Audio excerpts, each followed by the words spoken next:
નમસ્કાર.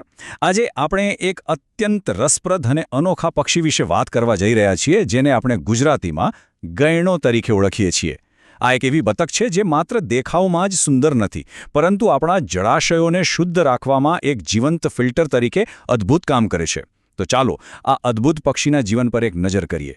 પણ વિષયમાં ઊંડા ઉતરીએ તે પહેલાં એક અત્યંત જરૂરી નોંધ. આ વિશ્લેષણ પ્રકૃતિ અભ્યાસુ પ્રકાશચંદ્ર કે સોલંકી પ્રણયના ગુજરાતમાં જોવા મળતા તમામ 600થી વધુ પક્ષીઓનો વૈજ્ઞાનિક પરિચય આપતા 7 ખંડોમાં પથરાયેલા વિહંગ વિશ્વ ગુજરાતની પક્ષી સંપદા નામના મહાગ્રંથના મૂળ લેખના આધારે તૈયાર કરવામાં આવ્યો છે. લેખકના ક્ષેત્ર કાર્ય, વૈજ્ઞાનિક સંશોધનો અને સંદર્ભ સાહિત્યના ઉપયોગથી માહિતીને વૈજ્ઞાનિક રીતે સચોટ બનાવવા પૂરતો પ્રયત્ન કરવામાં આવ્યો છે.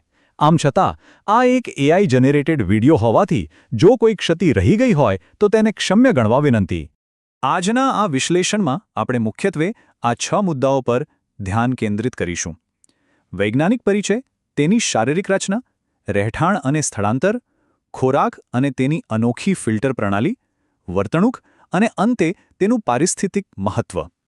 તો શરૂઆત કરીએ પહેલા વિભાગથી, ગયણાનો વૈજ્ઞાનિક પરિચય અને તેની ઓળખ. કોઈપણ જીવનું વૈજ્ઞાનિક નામ ઘણું બધું કહી જતું હોય છે. ગયણાનું વૈજ્ઞાનિક નામ સ્પેચ્યુલા ક્લાઇપિયાટા છે.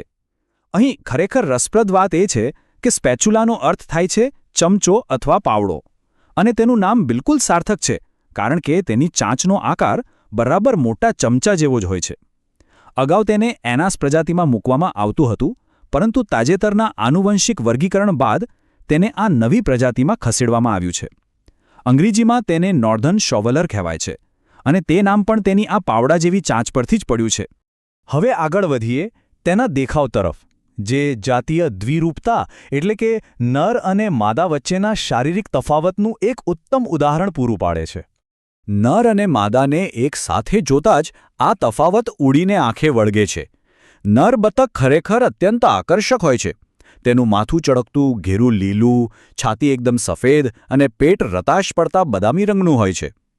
આ તેજસ્વી રંગો માદાને આકર્ષવા માટે છે, જ્યારે માદાનો રંગ સાદો ભૂખરો બદામી હોય છે, જે તેને વનસ્પતિઓ અને કાદવ વચ્ચે છુપાઈ રહેવામાં એટલે કે કેમોફ્લાજમાં મદદ કરે છે. એક નજરે તે નીલશિર બતકની માદા જેવી જ લાગે, પણ તેની પેલી વિશાળ કાળી અને નારંગી રંગની ચાંચ તેને તરત જ અલગ પાડી દે છે. ચાલો હવે વાત કરીએ તેમના રહેઠાણ અને ગુજરાત સુધીની તેમની અદ્ભુત સફર વિશે. આ પક્ષીઓ આપણા કાયમી રહેવાસી નથી, પણ આપણા શિયાળુ મહેમાન છે. તેઓ છેક ઉત્તર અમેરિકા, યુરોપ અને ઉત્તર એશિયાના અત્યંત ઠંડા પ્રદેશોમાં પ્રજનન કરે છે. જ્યારે ત્યાં શિયાળો આકરો બને છે, ત્યારે તેઓ હજારો કિલોમીટર લાંબી મહાયાત્રા ખેડીને આપણા ગુજરાતના છીછરા મીઠા પાણીના જળાશયોમાં આશરો લેવા આવે છે. ગુજરાતના લગભગ તમામ જળાશયો કે જ્યાં ગોકળગાય અને કાદવ હોય, ત્યાં આ શિયાળુ મહેમાનો અચૂક જોવા મળી જાય છે. હવે આવીએ આ પક્ષીના સૌથી રસપ્રદ પાસા પર, તેનો ખોરાક અને તેની અનોખી ફિલ્ટર પ્રણાલી. ગલિયાણો એ સંપૂર્ણપણે સર્વાહારી પક્ષી છે. તેના ખોરાકમાં માઇક્રોસ્કોપિક ઝૂપ્લાન્ક્ટનથી લઈને પાણીના નાના જીવો, જળચર જંતુઓ, નાની ગોકળગાય અને પાણીમાં ઉગતી વનસ્પતિના બીજનો સમાવેશ થાય છે. તે કાદવમાં પોતાની ચાંચ ફેરવીને આ બધું જ શોધે છે. પણ અહીં એક મોટો પ્રશ્ન એ થાય કે કાદવવાળા પાણીમાંથી આટલા ઝીણા જીવોને તે અલગ કેવી રીતે કરતો હશે? અને એ પ્રશ્નનો જવાબ છે તેની ચાંચમાં આવેલી આ અદ્ભુત રચના, જેને વિજ્ઞાનની ભાષામાં લેમેલી કહેવામાં આવે છે. આ લેમેલી એટલે ચાંચની અંદરની બાજુએ આવેલી એકદમ ઝીણી કાંસકીના દાંતા જેવી રચના. જ્યારે ગયણો મોંમાં પાણી અને કાદવ ભરે છે, ત્યારે આ લેમેલી એક કુદરતી ચાળણી તરીકે કામ કરે છે. તે વધારાના પાણી અને કાદવને બહાર ધકેલી દે છે, અને માત્ર જરૂરી પોષક તત્વો, જંતુઓ અને બીજ અંદર ફસાઈ જાય છે. આ જ તો કારણ છે કે તેને ઉત્તમ ફિલ્ટર ફીડર માનવામાં આવે છે. પાંચમો વિભાગ છે તેમની વિશિષ્ટ વર્તણૂક અને પ્રજનન વિશે. અગાઉ કહ્યું તેમ ગણો ભારતમાં પ્રજનન કરતો નથી. ઉત્તરીય ગોળાર્ધના તેમના મૂળ વતનમાં જળાશયના કિનારે ગાઢ ઘાસની વચ્ચે જમીન પર માદા પોતાનો માળો બનાવે છે, અને સામાન્ય રીતે એક વખતમાં 9 થી 12 ઈંડા મૂકે છે. ગયણો એક અત્યંત સામાજિક પક્ષી છે અને મોટે ભાગે નાના ઝુંડમાં જ રહેવાનું પસંદ કરે છે. તેમની એક વર્તણૂક ખરેખર જોવા જેવી હોય છે. ઘણીવાર થોડા પક્ષીઓ ભેગા મળીને પાણીમાં એકદમ ગોળ ગોળ વર્તુળમાં તરે છે આવું કરવાથી પાણીમાં એક વમળ એટલે કે વમળ ઉત્પન્ન થાય છે, જે તળિયાના પોષક તત્વોને ઉપર સપાટી પર ખેંચી લાવે છે, જેથી તેઓ તેને સરળતાથી ફિલ્ટર કરી શકે. અવાજની વાત કરીએ તો તેઓ બહુ ઘોંઘાટિયા નથી હોતા.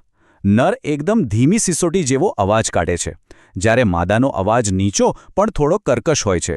હવે આપણે અંતિમ અને સૌથી અગત્યના વિભાગ પર આવીએ, જે છે તેમનું પારિસ્થિતિક મહત્વ અને સંરક્ષણની સ્થિતિ. સારી વાત એ છે કે આ પક્ષીઓના અસ્તિત્વ સામે હાલમાં કોઈ મોટો ખતરો નથી.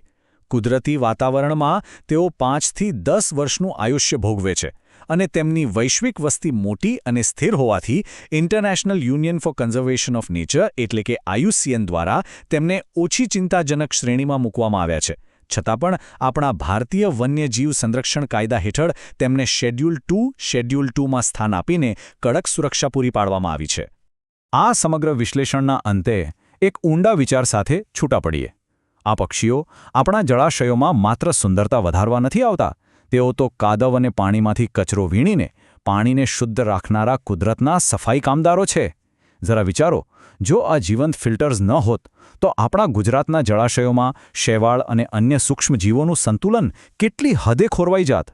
આશા છે કે ભવિષ્યમાં જ્યારે પણ કોઈ તળાવમાં આ પક્ષીઓને ગોળ ગોળ ફરતા અને પાણી ફિલ્ટર કરતા જોશો, ત્યારે કુદરતની આ અદ્ભુત વ્યવસ્થા અચૂક યાદ આવશે. આભાર.